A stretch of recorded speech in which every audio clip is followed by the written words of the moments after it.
Isang uri ng root crops na matagal ko nang ginagawang sabaw pero hindi ko pa rin alam ang tawag. Kaya eto ibibidyo ko. Baka matutulungan nyo ako. So isa nga ito sa a day in my life here in Hong Kong as a domestic helper. Naks naman. Matagal-tagal na rin akong hindi nakakagawa ng cooking show. At lately, puro gala ang aking pinopost. Ewan ko kung anong nakain ko at na-inspired akong mag-edit.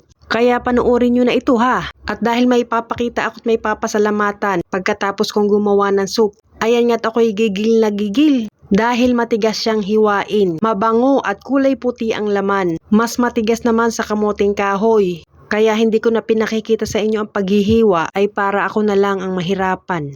O ayan, ganyan siya kalalaki. Parang gabi na ilalaga. So hinugasan ko na nga at nilagay ko sa malaking kasirola. Saka ko nilagyan ng karne ng baboy.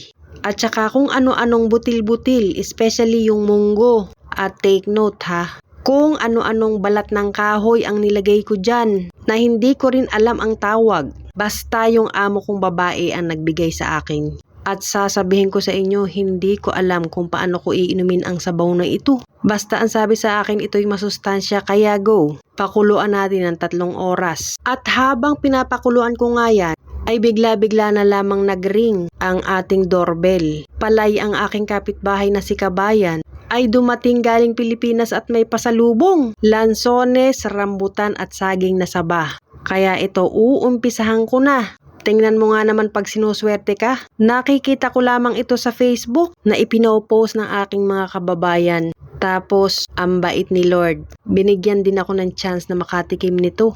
Galing ito yata ng Davao kaya napakatamis. At may kwento pa. Ang lansones kasi ay nilalanggam yan kapag matamis. So, ang mga langgam na itim nakarating dito sa Hong Kong. Dahil binalot ni ate ng hindi hinuhugasan. Dahil pag yan naman ay hinugasan mo, abay di masisira. Nakita daw ng kanyang amo ang langgam ay naglalabasan. Inilagay sa plastic, saka nilagyan ng tubig ay di ang langgam ay nalunod sa loob. Tapos paggising niya ng umaga, may note. Hinugasan ko na ika ang iyong prutas na uwi galing Pilipinas at dahil nakapagdala ka pa ng langgam.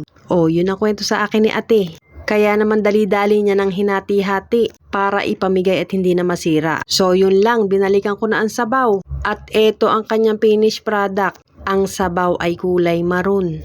Hindi, brown pala. Kung tatanungin mo sa akin kung ako'y uminom ng sabaw niyan, abay, oo. Ininom ko't pampalakas daw yan eh. Puro karni pa nga yan ng baboy. Pero hindi namin kinain ang laman. Sabaw lang ininom namin tapos tinapon ko na yung laman. So yun lang. Thank you for watching. Bye!